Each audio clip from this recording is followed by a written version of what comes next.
Boa tarde, queridos irmãos. É com muita alegria que nos reunimos hoje mais uma vez, numa tarde de bênçãos, onde refletiremos sobre os ensinamentos do nosso irmão mais velho, né, Jesus.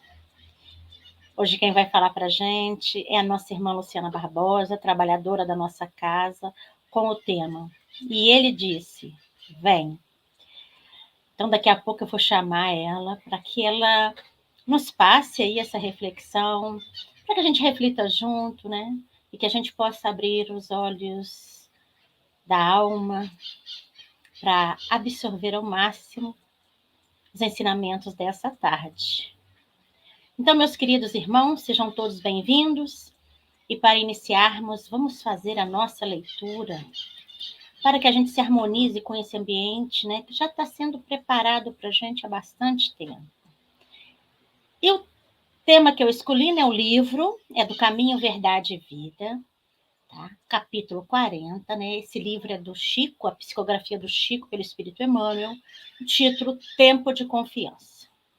Então, se vocês depois quiserem ler, eu recomendo. E disse-lhes, onde está a vossa fé? Lucas, capítulo 8, versículo 25. A tempestade estabelecera perturbação no ânimo dos discípulos mais fortes.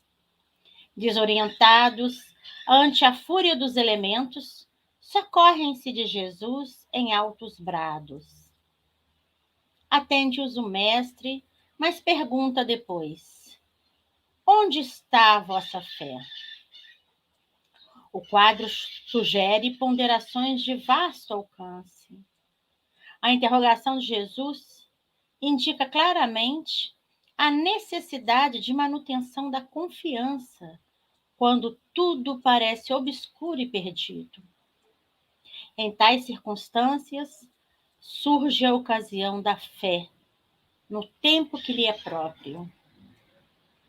Se há ensejo para o trabalho e descanso, plantio e colheita, revelar-se-á igualmente a confiança na hora adequada. Ninguém exercitará otimismo quando todas as situações se conjugam para o bem-estar.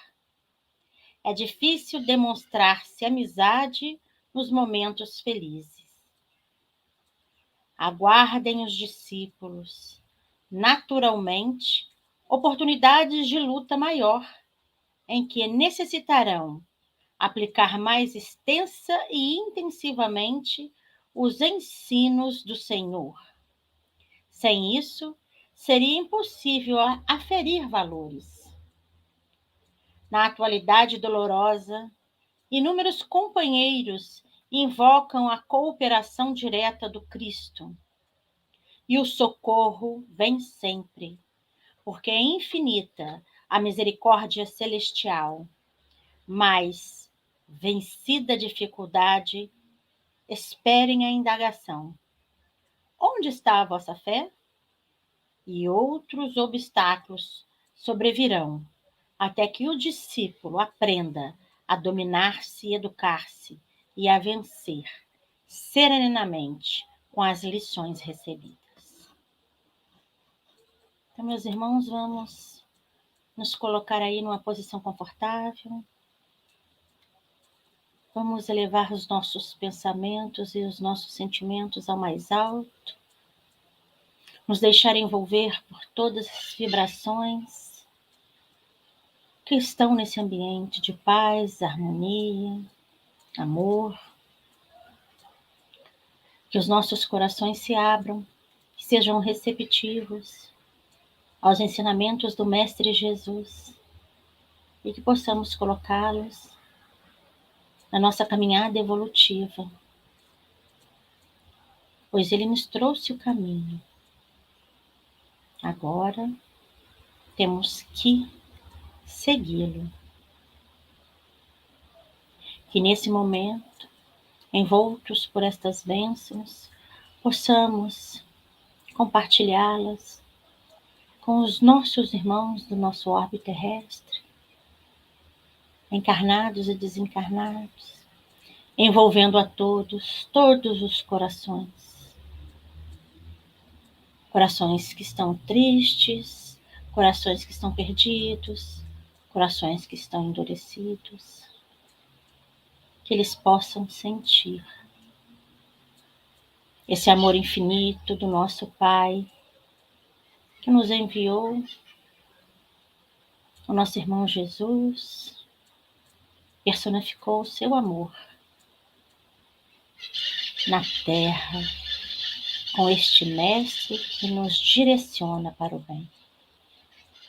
A esta espiritualidade, mentora da nossa reunião, os nossos mentores, os nossos benfeitores, pedimos que envolvam a nossa irmã Luciana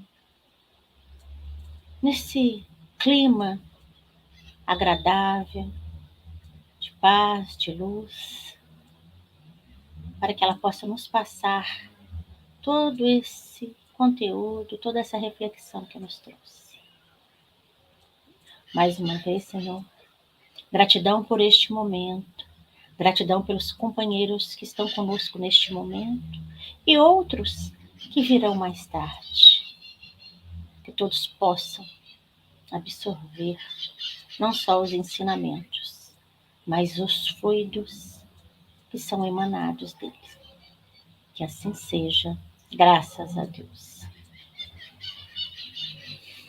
Bom, meus queridos, vamos chamar aí a nossa irmã Luciana. Olá. Olá, Oi, Dícia, Lu. a todos. Boa tarde, muito bom ter você conosco, né? Já tem um tempinho que nós não estamos juntos, mas graças a Deus agora se arrumou um tempinho para a gente, e é sempre muito bom recebê-la e ouvi-la. Então, você fique à vontade, tá? A palavra é sua. Muito obrigada. Bom, então, boa tarde a todos os amigos da Casa de Amor ao Próximo, que bom estar aqui. Como a Alice falou, tem muito tempo que a gente não está aqui, né? Então é um prazer enorme estar conversando e estar falando, em especial falando de Jesus, né? Como vocês viram aí, o nosso tema hoje é E Ele Disse Vem. É uma passagem que eu acredito que a maioria de vocês conheça, porque é aquela passagem onde Jesus anda sobre as águas, né? Para nós, uma das passagens mais bonitas do Evangelho, obviamente que não pelo fenômeno de Jesus andando sobre as águas, mas pela mensagem e por todo o conteúdo. A gente não pode esquecer que o Evangelho de Jesus ele é atemporal. Então, ele é para nós ontem, hoje e amanhã. Nada que está no Evangelho, nada, nenhum exemplo, nenhuma mensagem, nenhuma passagem, nenhuma palavra, não é? Nada que está no Evangelho, ele é descartável. Ele é passível de... Hoje em dia, isso não serve mais. Né? Para esses tempos, isso não serve mais, isso não existe. Por isso que as palavras de Jesus são palavras de vida eterna. Não é? Porque é para sempre. Então, cada vez que a gente se aproxima do Evangelho de Jesus, é um momento novo. Mesmo que nós já conheçamos a passagem, já tenhamos lido, já tenhamos feito reflexões, já tenhamos estudado, quando a gente se aproxima de novo, aquilo para nós toca em nós, né? Mexe dentro de nós, em alguma outra realidade, em algum momento que a gente está vivendo diferente, em algo que a gente vivenciou, e na hora que lê aquela passagem de novo, vê com outros olhos aquilo que a gente passou. Então, o Evangelho de Jesus é vida. Não é? Mesmo com todas as traduções equivocadas, mesmo, né, com toda a história da Bíblia que a gente conhece, a mensagem, o contexto, o cerne do amor divino está ali. Então, sempre que a gente se aproximar, a gente vai ter o que nos fortalecer, equilibrar, nos fazer ter paz, esperança, coragem, sempre. Sempre será assim. Então, a nossa proposta hoje é pegar um trechinho do Evangelho de Jesus, especificamente esse, né, de Jesus andando sobre as águas. Nós vamos ler com cuidado, com carinho, devagarzinho, bebendo, saboreando as palavras, ouvindo Jesus conversar conosco. Quantos séculos nós nos aproximamos do Evangelho, a gente falando, esbravejando, gritando, né? Mas agora a gente vai silenciar para ouvir Jesus. O movimento agora é de lá para cá. A gente vai ouvir o que Jesus está conversando conosco, não é? Então, isso aqui não aconteceu lá no Mar da Galileia, 2000 anos atrás, com pescadores.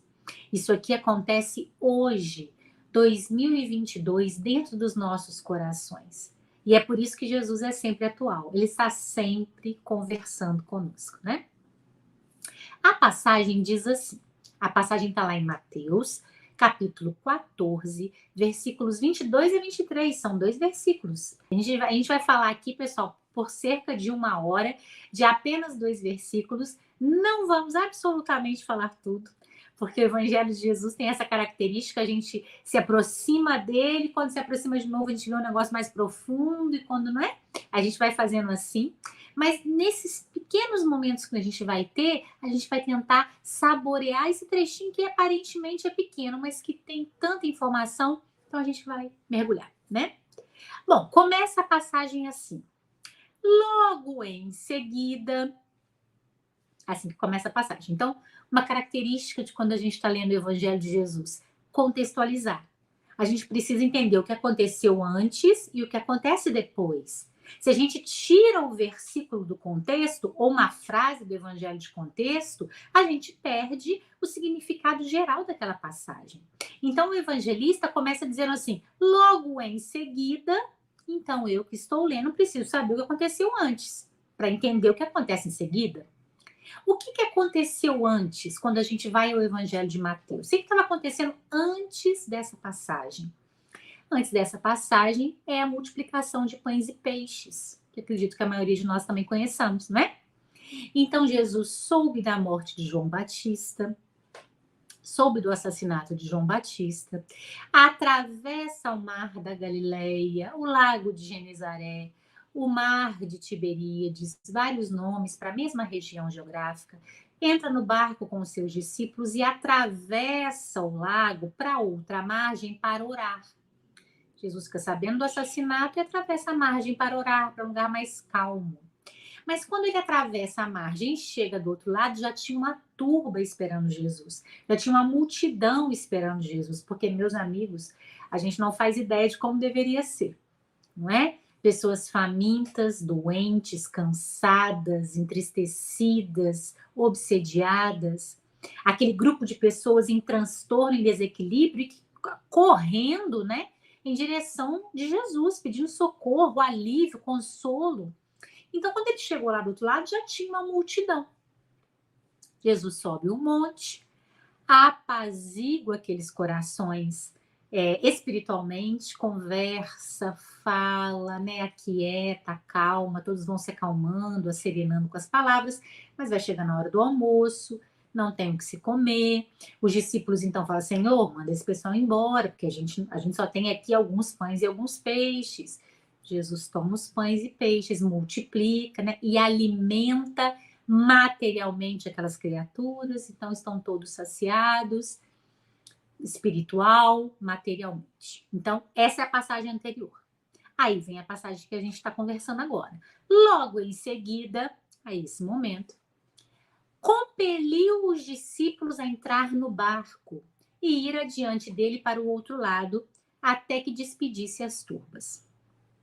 Após despedir as turbas, subiu ao monte para orar em particular. Chegando o fim da tarde, estava ali sozinho e o barco já estava distante da terra muitos estádios, atormentado pelas ondas, pois o vento era contrário. Na quarta vigília da noite, dirigiu-se Jesus a eles sobre o mar, caminhando sobre o mar. Os discípulos, vendo-o caminhando sobre o mar, ficaram perturbados e diziam, é um fantasma, e gritaram de medo. Mas prontamente Jesus lhes disse, animai-vos, sou eu, não temais. Em resposta, Pedro disse, Senhor, se és tu, ordena-me ir a ti sobre as águas. E ele disse, vem. Descendo do barco, Pedro caminhou sobre as águas e dirigiu-se a Jesus. Porém, depois de ter visto o vento forte, teve medo e, começando a afundar, gritou, dizendo, Senhor, salva-me. Imediatamente, estendendo a mão, Jesus o segurou e lhe disse: Homem de pouca fé, por que duvidaste? Ao subirem no barco, amainou o vento. Essa é a passagem. Como nós dissemos, a gente vai estudar ela por alguns séculos ainda, né? Mas hoje a gente vai tentar fazer um pequeno mergulho. Bom, então, após a multiplicação de pães e peixes, Jesus já começa a passagem dizendo assim: Jesus compeliu os discípulos a descerem para o barco. É uma palavra que normalmente a gente não vê sendo referida a Jesus. Compeliu, ordenou. Uma palavra firme, uma palavra forte, né? Então, se tem uma palavra forte aqui, tem mensagem. Jesus compeliu, então é uma ordem, deu uma ordem aos discípulos para que eles descessem e fossem para o barco e atravessassem o lago. Mas por que Jesus teria que compelir? Vamos nos lembrar da passagem anterior? Agora a gente vai dar os saltos, né? A gente vai dar os saltos espirituais da passagem. Imagina, meus amigos, como é que nós estaríamos se a gente tivesse acabado de presenciar uma multiplicação de pães e peixes. Imaginem como a gente está embevecido, de boca aberta com aquele momento, porque não é só o efeito físico, material, de uma multiplicação material. Imagina a energia de Jesus, a vibração que o Cristo emanou naquele momento para envolver todos aqueles corações e saciá-los. Não é saciá-los só materialmente, não, é saciá-los energética e espiritualmente. Imagina a vibração de amor do Cristo naquela hora, a onda, né, que saiu, o sentimento que foi gerado. Imagina a gente estar fazendo parte disso, olhando para aquilo. Então os discípulos estavam ali de boca aberta. Assim, né? Meu Deus, esse meu mestre é uma coisa de doido, né? Esse meu mestre é o Messias mesmo. Esse meu louvando, adorando a Jesus, num estado de graça, né? Estavam ali no estado de graça. O que Jesus faz? Corta esse tipo de pensamento. Dá uma ordem, fala, ó, parou. Vamos sair desse estado aí de adoração, de embevecimento e vamos, ó, descer. Eles estavam mais altos, né? Jesus tinha subido o monte para orar, né? Jesus estava mais alto, o barco estava mais baixo. Jesus corta essa irradiação de pensamento, tira eles desse estado de adoração, porque no estado de adoração a gente não trabalha. A gente fica ali tão embevecido que a gente não trabalha, né? Então Jesus corta esse estado, diz, não, desce para o barco e atravessa o rio, atravessa o lago. Desce para o barco, desce. Né? Quando a gente está estudando o Evangelho, a gente vai observando essas características do Evangelho, né? Subiu o monte, desceu o monte, sentou, levantou. Tudo isso, pessoal, é material espiritual quando a gente está lendo o Evangelho. Então, subiram, se elevaram, entraram em contato com essa força divina, viram o Cristo fazer um milagre, ficaram extasiados, entraram nessa vibração da espiritualidade superior. Agora é hora de mão na massa. Desce, né? Descer para o material, para a vida, para o cotidiano, para as nossas realizações aqui na matéria. Então, desceu e bota a mão na massa. Vai lá para o barco, porque o barco não tem que remar, não tem que fazer força. Essa trajetória nossa reencarnatória não é atravessar esse mar da vida, então bota a mão no barco, bota a mão na charrua e atravessa esse lago. Então, Jesus tira eles desse estado de embevecimento e coloca eles para remar, trabalhar, descer desse estado aqui agora e trabalhar. Não é assim? E aí, eles desceram, porque Jesus compeliu, ordenou, isso é uma ordem, Jesus não pediu, isso é uma ordem, o Cristo sabia o que estava pedindo, não é? Então, eles desceram e entraram no barco. E Jesus ficou para despedir a turba. Foi, né, mandando as pessoas para suas casas, todas as pessoas foram se afastando, voltando para os seus lares, e o Cristo ficou sozinho no monte para orar. E os discípulos desceram para o barco. Muito bem. Chegando o fim da tarde, guardem essa informação, ela vai ser importante já já.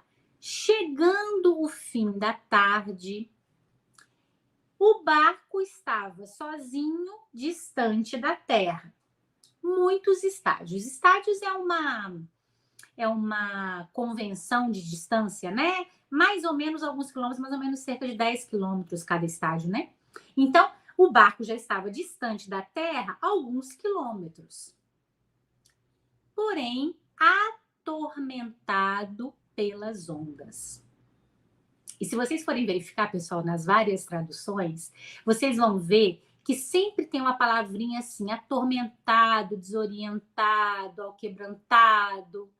Ora, mas barco é um objeto inanimado. Barco é um objeto inanimado, como cadeira, mesa, sofá, não é? O barco não fica atormentado. Atormentado, angustiado, agoniado, são características humanas, espirituais. São sentimentos. Mas o evangelista fez questão de colocar um sentimento, o barco estava atormentado, é um sentimento, para um objeto inanimado, que é um barco que não sente nada. Então a gente já sabe que a gente vai dar um salto espiritual aqui. Não era o barco que estava atormentado. Quem estava atormentado?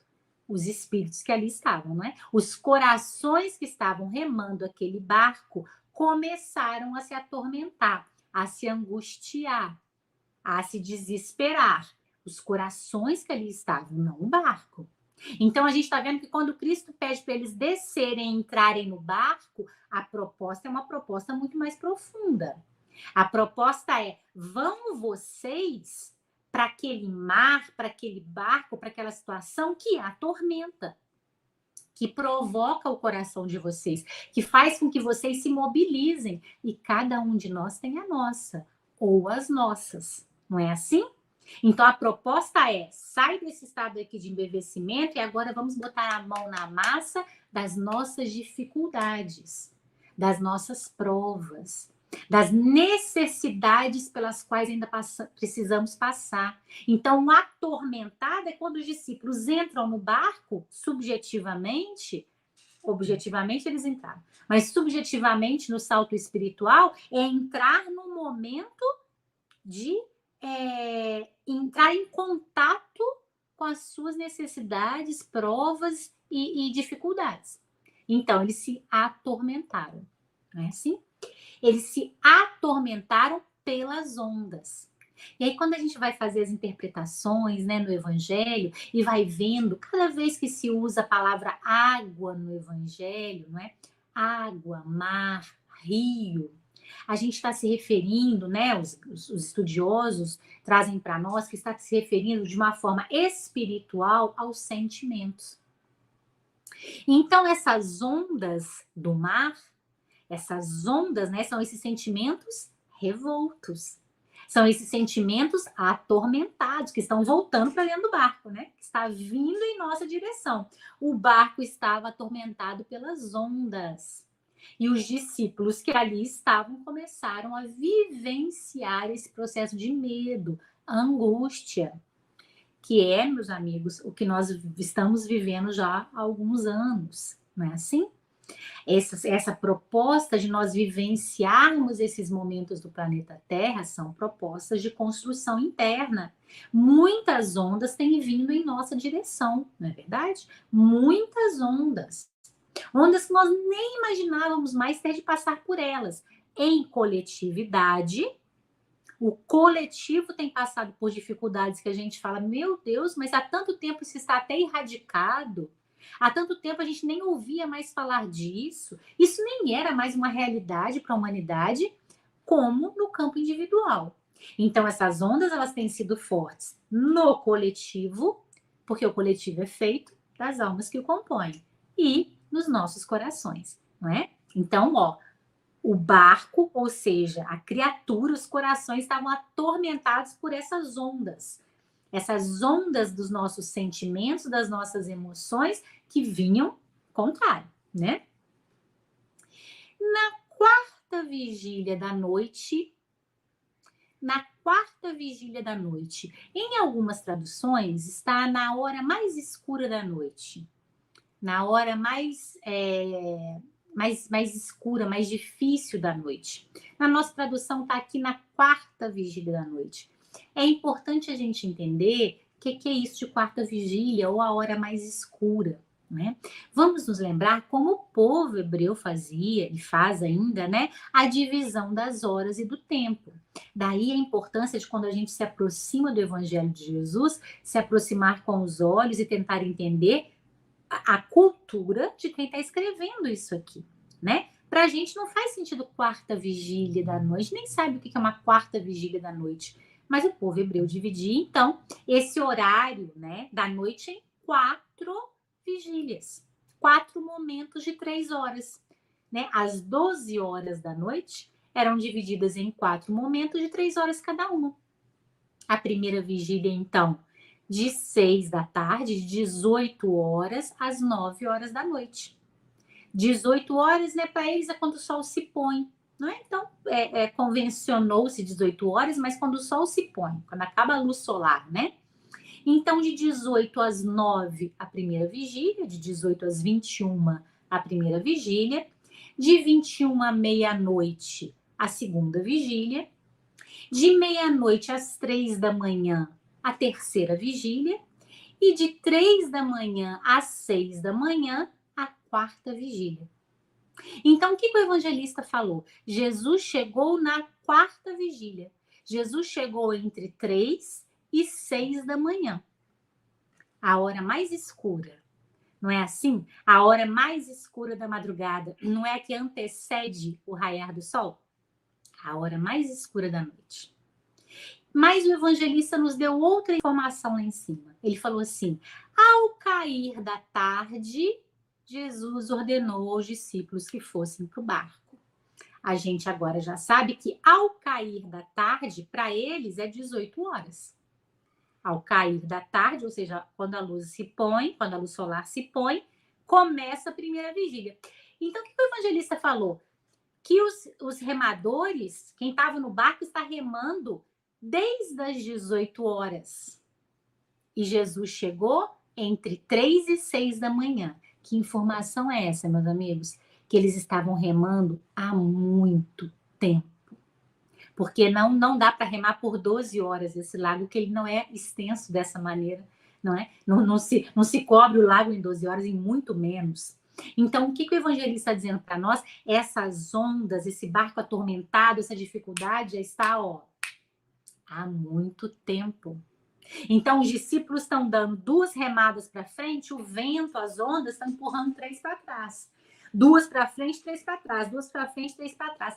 Jesus chegou na quarta vigília da noite. Eles já estão exaustos, cansados. Eles já estão desanimados. Eles já estão remando nesse barco há muito tempo. O que o evangelista quer mostrar para nós? Tem muito tempo aí de onda, de vento contrário.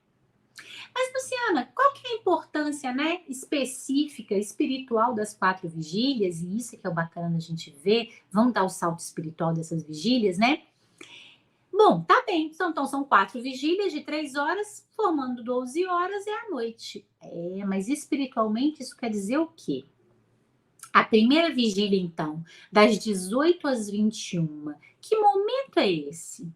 Esse é o momento em que as pessoas estão parando de trabalhar. Porque, afinal de contas, não existe luz elétrica, né? Nós estamos aqui num tempo que não existe luz elétrica, acabou a luz solar, acabou o trabalho, não é? Então, os pastores já estão recolhendo as suas ovelhas para voltar para casa, os agricultores estão deixando as enxadas e as suas ferramentas para voltar para casa, os pescadores estão deixando as redes para voltar para casa, todo mundo que trabalha de forma braçal está deixando o seu trabalho, acabou o dia de trabalho, está voltando para casa, para o recolhimento, para o silêncio. Então, de 6 às 9 é o momento de se recolher, de acalmar a atividade braçal, de acalmar a atividade do trabalho do dia, ou seja, do trabalho da matéria, o trabalho das coisas materiais, que a gente ganha o pão através delas, é a hora de acalmar essa realidade e entrar em outra, que agora é a realidade espiritual. Sem a luz, né? Sem a luz do sol, não se trabalha mais com as mãos, né? Não é mais o trabalho braçal, material, necessário. Agora é outro trabalho. Então, de 3 às 9, começa o recolhimento, começa a voltar para casa, começa a introspecção, não é? Vai sair com a família, vai ficar ficando mais calmo, vai ficando mais sonolento, vai acabando as atividades da matéria.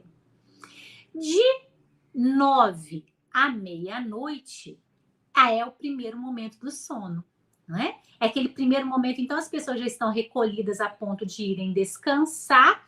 Para nós, então, a doutrina espírita nos explica que o momento do sono é um momento de atividade espiritual, que é o momento que a gente, né, consegue se afastar do corpo físico e ter vivências na nossa realidade espiritual, seja ela quais forem, não é? Agradáveis ou desagradáveis, necessárias ou supérfluas. É conosco, não é? Mas é um momento que a gente tem de afastamento do corpo para a vivência da realidade espiritual. Então, entre 9 e meia-noite, a gente está entrando na nossa realidade espiritual. Está despertando no mundo espiritual, não é? Está dormindo no corpo físico, mas está despertando no mundo espiritual. É um momento de mais alto recolhimento. A gente está voltando para o mundo espiritual. Então, o que a gente está vendo, o que a gente está ouvindo, com quem a gente está conversando, aonde a gente está indo, agora é de ordem espiritual. Não é mais de ordem material, porque o corpo está ali descansando, né, na cama ali. Bom, de meia-noite às 3, aí a atividade espiritual está intensa.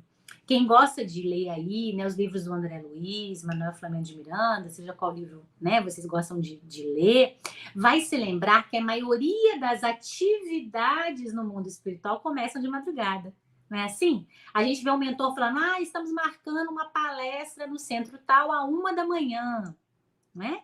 Ou nós vamos até um grupo de pessoas que precisam receber atendimento médico para levá-las até o mar, receber ali as vibrações do mar, as energias magnéticas do mar às 2 da manhã, não é? Essas atividades que acontecem de forma muito intensas na madrugada, atividades espirituais.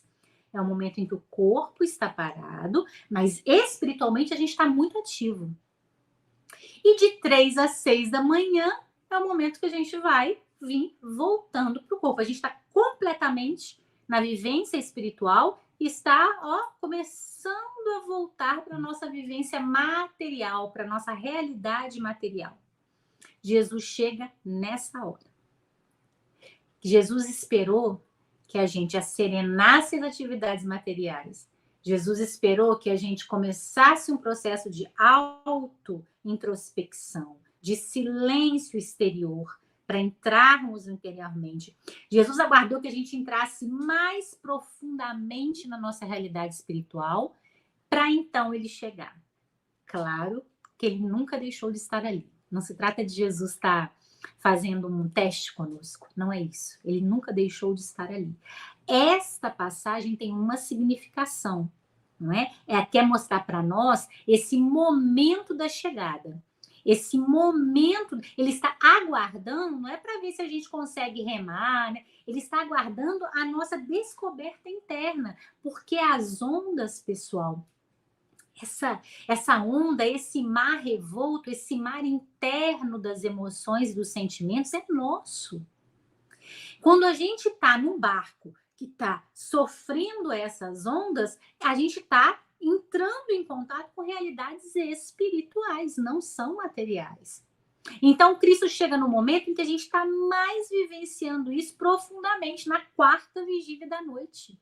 A gente está vivenciando isso de um jeito que não dá mais para negar.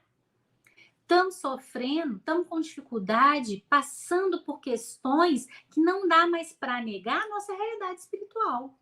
Porque tem momentos e dificuldades que a gente insiste em negar a nossa realidade espiritual e coloca tudo na conta do material, né? Não, isso é porque hoje está ventando muito, isso é porque é fim de mês, não, isso é porque também, né, nessa família que eu estou, também no emprego que eu tenho, também no país onde eu moro. E a gente vai relegando, né, vai passando assim, relegando não, perdão, a gente vai dando nessas desculpas para poder falar, não, não é comigo não, é tudo externo. Mas aqui agora não tem jeito, a gente está na quarta vigília da noite, esses sofrimentos a gente não tem mais como negar que são de ordem espiritual, é do nosso íntimo, é do nosso coração, não dá mais para disfarçar, não é? Então o barco, ou seja, no nosso coração, nós estamos cansados de sofrer, nós estamos perdendo as forças de remar. E nós estamos percebendo o quanto a nossa melhora íntima, o nosso processo de transformação íntima é necessário. Agora, mais do que nunca, não tem mais como disfarçar. Estamos no meio da madrugada. Estamos no meio. Ou vamos ou nós não vamos. Não é assim, meus amigos? A gente sempre leu sobre o planeta em transformação. E agora nós estamos vivendo situações que ou a gente entende isso verdadeiramente ou a gente não entende mais. Nós estamos no meio da madrugada. Mas Jesus chegou. Jesus chegou na hora mais escura da noite. E essa é a beleza da passagem, né? Quando Jesus fala assim, na passagem de carregar a sua cruz, ele vai dizer: aquele que quer vir após mim. Jesus está sempre nos mostrando, nos dizendo, exemplificando que é depois dele. Quem vem primeiro é ele. Quem se coloca à disposição é ele. Quem recebe o nosso barco atormentado é ele. Ele vem na hora mais escura da noite, quando nós estamos cansados, perdendo as esperanças, perdendo muitas vezes a fé. É a hora que ele chega. Esse é o Cristo nosso. Esse é o bom pastor. É a hora que ele chega, a hora que ele se aproxima. Não que ele não estivesse antes, mas é a hora que a gente tem uma possibilidade de compreendê-lo melhor. Nós estamos vivenciando profundamente a nossa realidade espiritual, nesse momento aqui. Não está tendo como negar, não está tendo como disfarçar. A gente até está tentando, mas está difícil, né? E como é que Jesus vem? Jesus vem na quarta vigília da noite, nesse momento em que a gente está lidando com as nossas questões mais íntimas, mais dolorosas, com sofrimentos mais difíceis. Como é que ele vem? Ele vem caminhando sobre as águas. Se a gente está fazendo aqui uma interpretação de que as águas, o mar profundo, né? O mar que tem essa característica das profundezas do mar, que nós ainda nem conhecemos, os cientistas, né? Os cientistas conhecem até uma parte dali para baixo, nós nem sabemos o que tem nas profundezas do mar. Nós não sabemos o que tem nas profundezas do mar, desse planeta maravilhoso, e não sabemos o que tem nas profundezas do nosso mar íntimo. Por isso a gente consegue fazer uma analogia de significações, não é? Esse mar profundo, esse mar que tem sentimentos, que tem emoções, que tem características psíquicas profundas, lá escondidinhas, não é? Tá revolto. Tá acontecendo situações conosco que está fazendo com que suba aí desse mar, né? Levante aí desse mar questões que a gente nem conhecia. Então a onda tá nos sufocando, não é? Mas Jesus, ele domina esse mar. O mar profundo de Jesus não é feito de seres desconhecidos, nem de monstros marinhos, nem de escuridão. O mar profundo de Jesus é feito de luz. Então Jesus anda sobre. Ele não vivencia o mar. Quem vivencia o mar somos nós. E é coerente porque nós somos criaturas a caminho. O Cristo já vivencia o mar de uma outra maneira, então ele caminha sobre. Isso não é um efeito físico, meus amigos, para os discípulos ficarem de boca aberta, não. Não é? Se nós quisermos saber como Jesus andou sobre as águas, a gente tem lá em Gênesis, né, de Kardec, que a gente pega na bibliografia kardeciana, né, nas obras básicas kardecianas, a gente tem lá como Jesus andou sobre as águas, os Espíritos vão nos explicar esse efeito físico. Não é isso que nós estamos preocupados aqui. Nós estamos preocupados aqui com essa demonstração de amor profundo, porque ele não afunda mais no mar. O mar dele é sereno. Esses monstros marinhos não pertencem ao mar dele, pertencem ao meu. E ainda assim ele vem. Ainda assim, Jesus caminha sem pudor. Jesus caminha sem nos julgar. Jesus simplesmente vem sobre as águas. Ele não vivencia o mar revolto, mas eu vivencio. E se eu vivencio, como a Disse colocou para nós no começo, né, na prece, nosso irmão mais velho, se eu vivencio, o meu irmão mais velho vem em meu socorro. Porque é disso que se trata, demonstração de um amor sem limites. Então, o Cristo anda sobre as águas. Eu estou aqui lidando com esse mar. O Cristo vem para me dizer algo. Ele vem para me mostrar algo. Ele vem para me oferecer algo. No momento mais escuro, na hora mais dolorosa, na hora da noite em que a gente está perdendo as forças. Ele vem para nos dizer e mostrar algo, né? Anda sobre as águas. Mas aí, os discípulos morreram de medo. Compreensível, né? Tá tudo escuro. É a hora mais escura da noite. Eles já estão remando há quase 12 horas, cansados, exaustos. E de repente vem alguém sobre as águas, algo que eles nunca tinham visto na vida. Eles começaram a ter medo e gritaram que era um fantasma, né? É um fantasma. Como acontece conosco? Nesses momentos em que a gente está muito cansado, em que a gente está vivenciando questões muito profundas das nossas emoções, quando Cristo vem, e ele vem de diversas maneiras, um amigo que nos chama para fazer algo, um livro que chega até as nossas mãos, uma palestra que a gente clicou, não sabia muito bem o que era, mas começou a assistir, uma criança, não é, que vem até nós e brinca conosco, que nos alivia os pesos, não é? Alguém que nos socorre com uma medicação que a gente não tinha como comprar, essa pessoa deu um jeitinho e comprou para nós. Enfim, o Cristo vem sobre as águas de infinitas formas. E às vezes a gente está tão atormentado que quando ele vem a gente grita de medo. A gente se assusta. Não é possível. Será? Será? Será que com tantas dificuldades, será que é isso mesmo? Será que é para me aliviar? Não é? Exatamente como os discípulos, gritamos de medo. Não, não deve ser isso, não deve ser bem isso, né? Jesus teria mais o que fazer. Meus amigos, quando a gente diz isso, né? Jesus tem mais o que fazer do que se preocupar com as minhas questões, Deus tem mais o que fazer do que se preocupar com as minhas questões, a gente está negando a nossa condição de criatura divina. Porque o que Deus mais quer é que sejamos felizes. O que o Cristo mais espera é que a gente saia do mar. O que o Cristo mais aguarda é que as palavras dele, o evangelho dele, o que ele veio testemunhar, seja para o nosso coração bússola, seja farol, é isso que ele mais quer. Então, toda oportunidade que a gente dá de que ele seja o farol para o Cristo, essa é a realização, não é? Que nós possamos sair do mar. E aí Jesus diz assim: animai-vos, sou eu, não temais. Vira e mexe a gente vê essa expressão no Evangelho: animai-vos, tem de bom ânimo, coragem. Vira e mexe Jesus fala isso. Ou para alguém que acabou de conseguir um milagre, né, chamado milagre, para alguém que acabou de se curar, para alguém que acabou de conseguir uma graça, uma bênção. Jesus vira e mexe e diz: animai-vos, coragem. E aí a gente pensa, meu Deus do céu, mas a pessoa está toda ali em situação difícil, né? Jesus está convocando a ter coragem, mas como é que pode? Uma razão muito simples, que a gente viu lá no comecinho, quando Jesus deu uma ordem que eles descessem. Naquele momento, eles estavam tão embevecidos que aquela energia ia atrapalhar o trabalho. Porque quem fica muito embevecido não tem mais força para nada, fica só louvando a Jesus, louvando, louvando. Jesus foi então e tirou dessa vibração mental. O animai-vos é para fazer o contrário.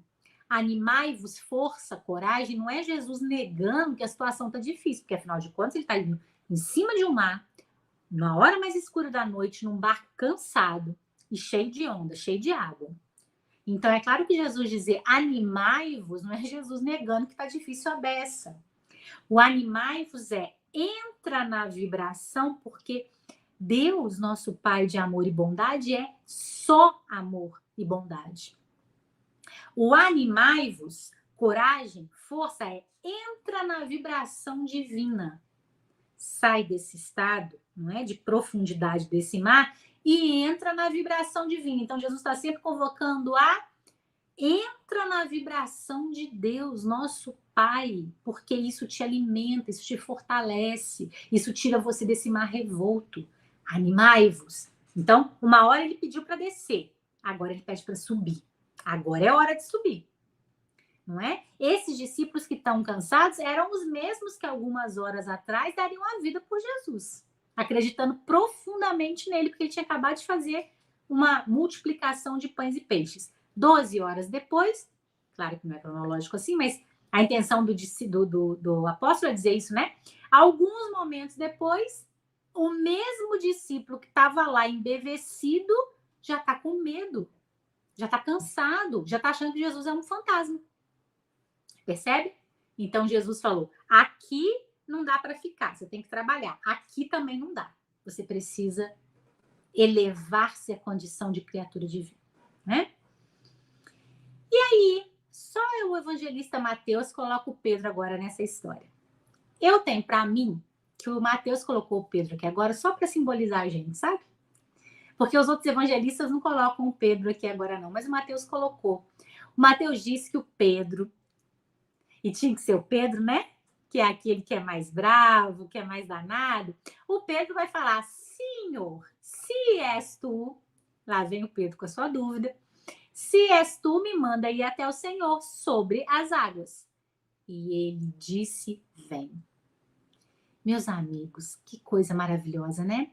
A gente tem o governador do planeta, nosso irmão mais velho, aquele que nos conhece muito antes de nós mesmos, sem julgamento nenhum. Se o Pedro falar isso para mim, eu ia falar assim: Pedro, como é que você vai andar sobre as águas, Pedro?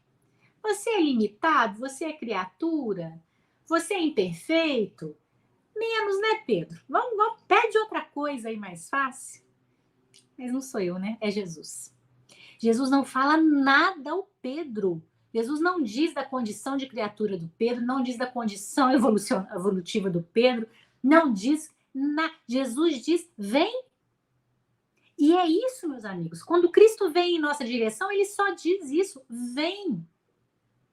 Mas eu sou imperfeito, eu erro, eu falo mal dos outros, eu tento acertar e não consigo. Quando eu tento levantar, eu caio. Quando eu vejo, já estou nervoso. Ele já sabe. Ele já sabe. E ele só diz: vem. Porque o importante para o Cristo é que a gente saia dessa condição. Porque nós vamos sair. Uma hora nós vamos sair. Uma hora nós seremos quem anda sobre as águas. Então ele diz: vem. Pode vir. Eu estou aqui para isso, né? Eu estou aqui para isso. Vem, Pedro. Lindo demais, né? Sem senão, sem talvez, sem mais ou menos. Jesus só diz: vem, na condição que eu estou, de criatura, de imperfeição, nessa mesma que eu estou. Ele já sabe. Ele já me conhece, ele me conhece tão profundamente. Então, sabe aqueles dias que a gente errou muito? Aqueles dias que a gente passou um dia que não deu certo. Não é? E a gente tem vergonha de fazer prece no final do dia, daquela vergonha, ai meu Deus, mas eu fiz tanta coisa. Ele sabe, faz sua prece, vai até ele, ele só diz: vem, a gente vai até ele, né? Luciana, mas está doendo tanto, eu estou sofrendo tanto, eu não estou vendo luz no fim do túnel. Vai até ele, não é? Jesus disse: vem, não tem senão, não tem mais ou menos, não tem talvez. Né? Vem. Amigos, e o Pedro foi. O Pedro teve coragem e foi. E andou. E o Pedro andou sobre as águas. Andou. O Pedro encheu de coragem, animou-se, teve bom ânimo, entrou na vibração divina, acreditou em Jesus, desceu no mar e caminhou sobre as águas. Só que na mensagem está escrito assim: porém, vendo o vento forte, e em todas as traduções o verbo é ver. Porém, vendo o vento forte, nós temos um problema aqui, porque vento a gente não vê, não é? Vento a gente não vê, vento a gente sente. Mas todas as traduções o verbo é ver. Se o evangelista colocou o verbo ver, está chamando a nossa atenção para alguma coisa, né? Ver algo que não se vê, então está chamando a nossa atenção. O que o Pedro viu? O vento não foi, porque o vento a gente não vê. Então, o que o Pedro viu que fez ele afundar no mar? Se a gente está usando a analogia de que essas ondas, esses ventos são os nossos equívocos, as nossas provas, as nossas dificuldades, o que o Pedro viu? Os seus equívocos, as suas dificuldades, as suas limitações. Pedro acreditou em Jesus e foi, mas quando ele estava lá no meio, ele viu o que ainda faltava, ele viu a dor que ainda sentia, ele viu uma dificuldade que ele não conseguia transpor ainda. E aí, ó, pum, afundou no mar. Afundou no mar das emoções. Afundou no mar dos sentimentos dele. Era dele próprio. Esse mar revolto aqui é de cada um. Não é o mar da Galileia, não. Aqui agora, a nossa interpretação é o mar de cada um. O Pedro afundou. Porque ele olhou para a sua limitação. Ele não olhou para o farol à sua frente.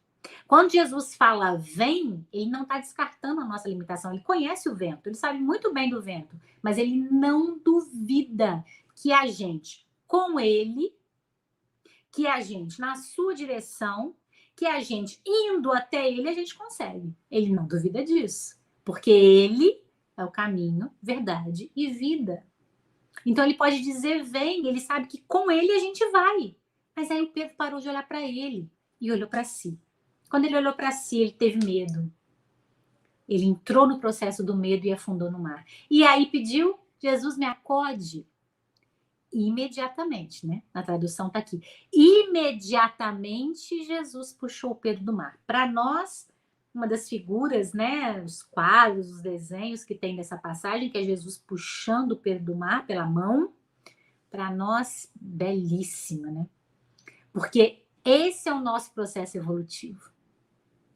A gente acredita que vai para o mar da encarnação, viemos, estamos aqui, estamos cansados de remar. Jesus se aproxima, a gente se assusta, a gente se envolve ainda mais nas nossas limitações e ainda assim o Cristo vai lá e nos pega pela mão. Isso é maravilhoso. Isso é maravilhoso. Todo um processo de aproximação do Cristo, de perseverança de Jesus conosco, não é? E de não ter de nós nenhum receio. Ah, meu Deus, errou de novo. Ah, meu Deus, afundou outra vez. Ah, lá, caiu outra vez. Nada disso. Mas nos chama a atenção no final, né? Tirou o Pedro da água. Aqui só em Mateus a gente tem isso. Tirou o Pedro da água e perguntou: Pedro, por que você duvidou? O que aconteceu, Pedro? Por que você parou de olhar para mim? Por que duvidaste? Essa pergunta ele faz. Ele não tem receio de se aproximar de nós. Ele não bota barreiras para se aproximar de nós. Ele não faz senãos para se aproximar de nós. Absolutamente. E uma vez que a gente recupera o fôlego, ou que a gente respira numa tormenta, ele fala: o que aconteceu? Por que essa dúvida ainda existe no seu coração? Né? O porquê ainda temes? Essa pergunta ele faz. Porque Jesus faz perguntas para que a gente possa pensar sobre elas. Né? O que ainda nos faz, meus amigos, no meio de uma tormenta, tirar os olhos do Cristo?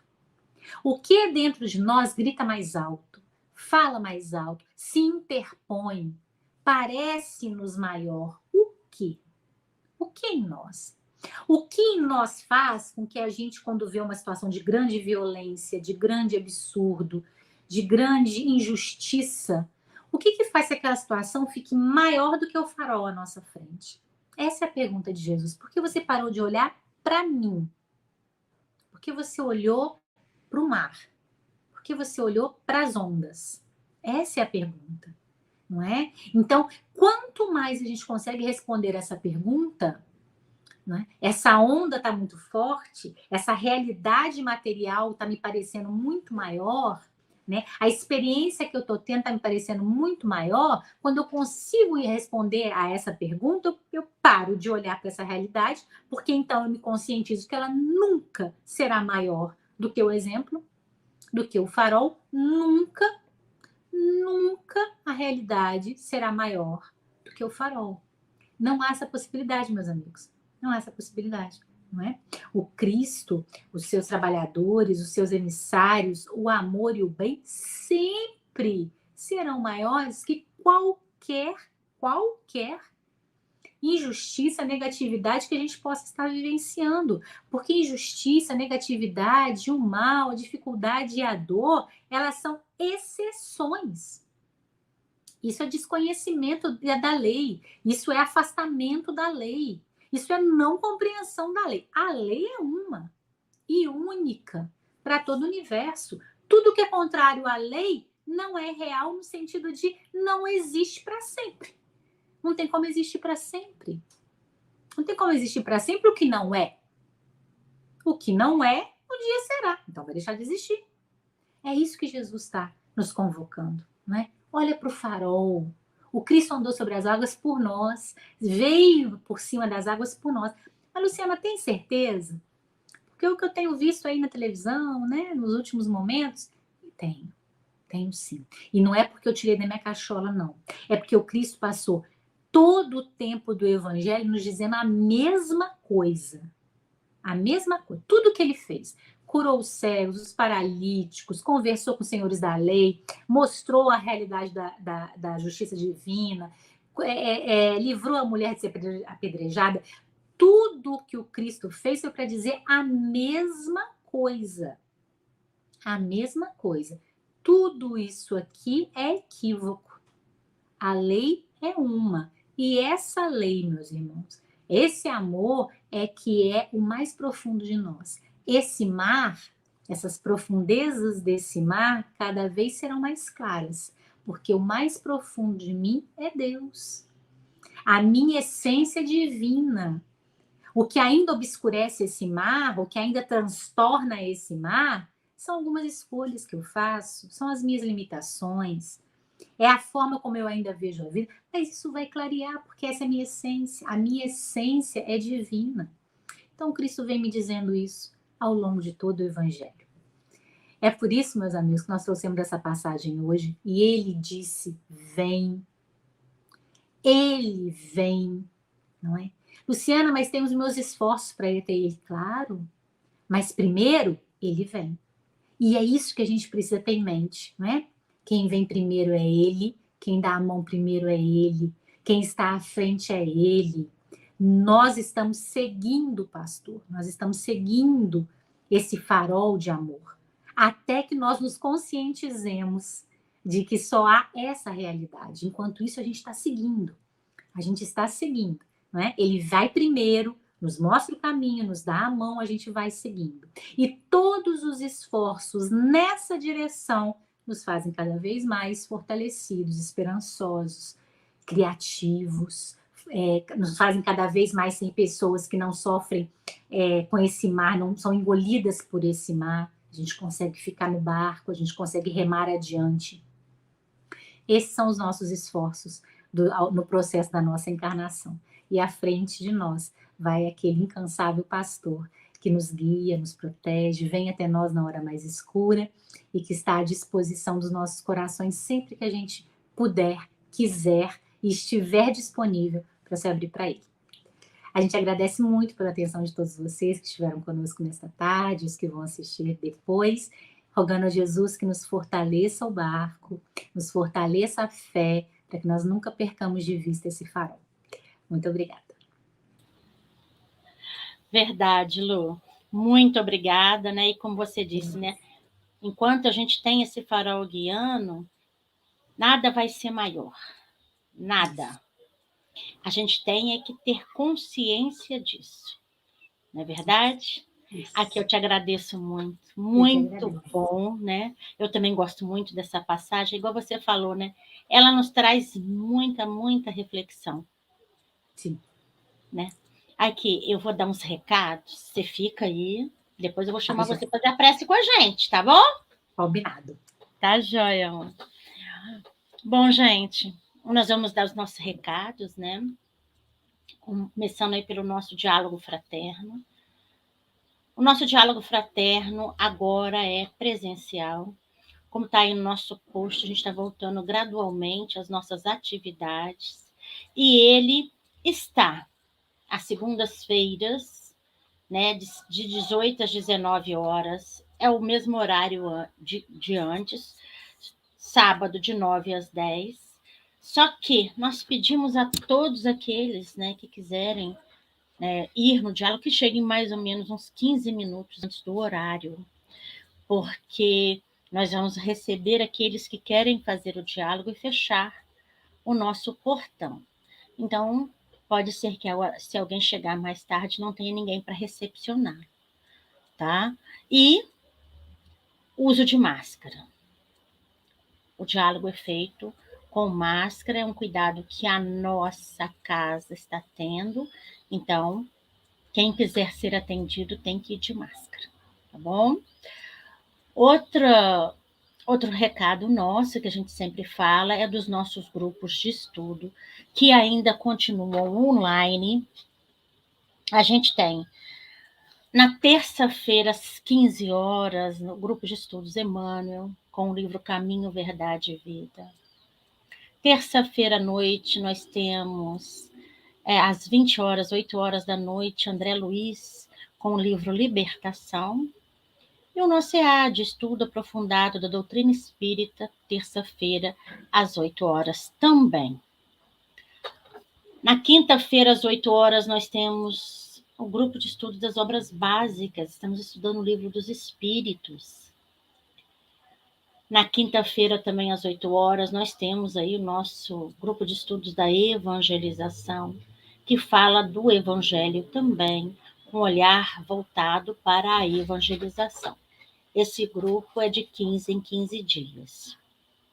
Na sexta-feira, o grupo de estudos Herculano Pires, às 8 horas, com o livro Ciência Espírita e as suas implicações. Se algum de vocês se interessarem por algum desses grupos de estudo, nós temos aí o nosso Google Formulário, que depois eu vou pedir a Gi para pôr na tela, porque nós temos também a nossa evangelização, que pode ser feita aí, né? Esse é o nosso link, através desse Google Formulário. É só clicar no link, entrar, marcar o grupo de estudo, marcar se é a evangelização de jovem ou de criança. Nós passaremos aos coordenadores responsáveis que vão entrar em contato com vocês. E aí a gente aproveita e fala da nossa evangelização. A nossa evangelização, online ainda, temos da criança, segunda-feira às 20 horas, sábado às 9 horas da manhã, e da nossa juventude, da nossa mocidade, segunda-feira às 8 horas da noite. Então, quem quiser trazer aí sua criança, seu jovem, para estar conosco neste momento, vai ser muito bom essa troca. O link está aí, fiquem à vontade. Nós temos também, meus irmãos, a nossa palestra pública de segunda-feira, que voltou a ser presencial. Nós iniciamos segunda passada, essa é a nossa segunda palestra presencial. E teremos a nossa irmã Cristina Oliveira com o tema Maria, tá? Então, às 8 horas. Mas a gente tem um Google Formulário também, que nós colocamos nas nossas redes sociais na segunda-feira, na parte da manhã, para que as pessoas que queiram ir façam a sua inscrição. É muito simples, só clicar no link e colocar o nome, porque nós temos limites de vagas. Então, não tem como nós abraçarmos a todos neste momento. Lembrando também que o uso de máscara é obrigatório também na palestra, ou, por enquanto, estamos só com essas atividades presenciais, mas à medida que nós formos voltando, a máscara ainda vai ser necessária. Bom, gente, contamos com vocês. Segunda-feira abrindo o nosso link aí, né? O nosso Google Formulário para a palestra. Qualquer dúvida, tá? Esses nossos posts estão nas nossas redes sociais. Se vocês ainda não se inscreveram nas nossas redes sociais, YouTube, Facebook, Instagram, se inscrevam, tá? É muito importante isso, porque vocês vão ter acesso também, além do YouTube, das nossas palestras, né? Que estão no nosso canal, Centro Espírita Amor ao Próximo, Juiz de Fora, também no Viver Melhor, casa parceira. Vocês vão ter também no Facebook e no Instagram notícias, post dos acontecimentos, de informações dentro do Espiritismo que a gente sempre vai colocando, tá bom? Olha, um grande abraço a todos vocês. A gente agradece imensamente a presença, o carinho e essa troca de vibrações que é muito importante. Então, sintam-se todos que estão vendo agora, que virão depois, todo o nosso carinho, nosso abraço fraterno, as nossas melhores vibrações.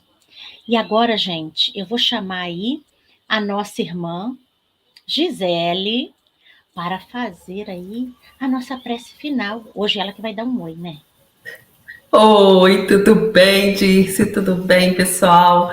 Bom poder estar aqui nessa tarde tão preenchida de Jesus, né? Nós vamos sair daqui hoje com muito mais vontade de um dia poder caminhar sobre as águas, mas sabendo das nossas limitações agora, conhecendo melhor a gente, tendo mais força, mais vontade, mais esperança desse dia chegar logo.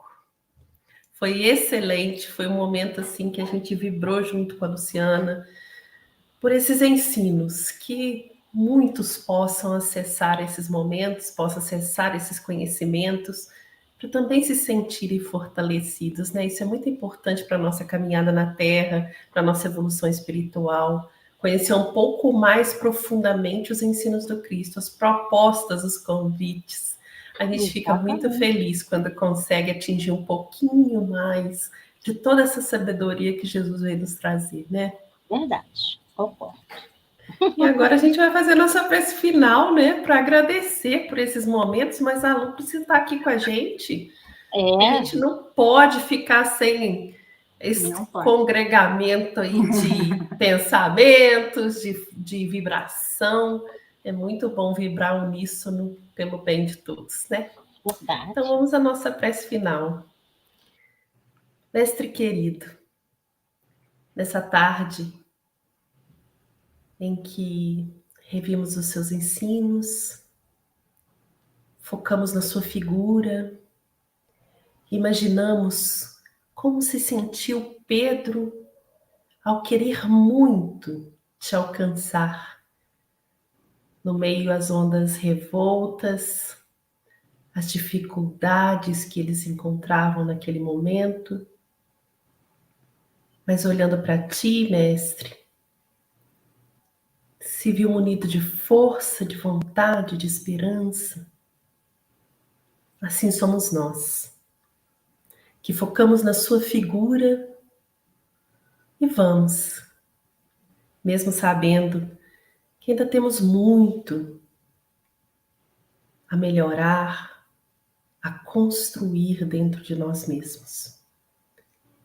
Sabemos que muitas vezes vamos perecer, mas sabemos da sua mão estendida. Por isso, Jesus querido, irmão maior, amigo, agradecemos por essas oportunidades que nos faz sair das tempestades em que vivemos e chegarmos no outro dia com luzes maiores, com propostas melhores, e conseguirmos abraçar. Pedimos, mestre, que esses ensinos possam chegar a tantos corações e todos eles se sentirem consolados, acalmados, para que possam buscar melhores condições espirituais, até mesmo materiais, para continuarem a sua caminhada. Pedimos pelos lares e pelas famílias que estão conosco nessa tarde, que vão nos acessar depois. Pedimos por todos aqueles que necessitam de saúde física, de saúde mental, de saúde espiritual. Pedimos equilíbrio, força, harmonia e fé. E agradecemos sempre por tudo, por todos. Que assim seja. Que assim seja, né, minhas irmãs, meus irmãos. Lu, mais uma vez, muito obrigada, muito bom. Agradeço. Tá? Receba aí o nosso abraço virtual, levando aí a sua casa também, né? E Gigi também, muito obrigada. Obrigada a vocês, meninas. Muito bom estar aqui.